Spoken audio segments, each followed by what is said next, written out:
Assalamu alaikum. I hope you all are well and good. This video lecture is from Future Concern Grammar School, Sargoda. Today we will learn about number 8. 8 spoons, 8 ice creams, and 8 ducks. Let's see how to write number 8. So let's start. Remember, backward curve, the curve looking back, and the forward curve, this looking in forward direction. Let us use both of them.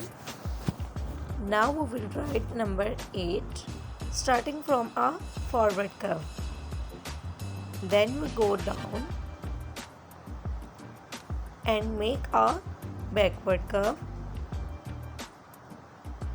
Then we go down to up like this and make a forward curve.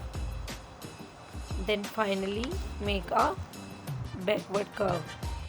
Look, this is 8, the number 8.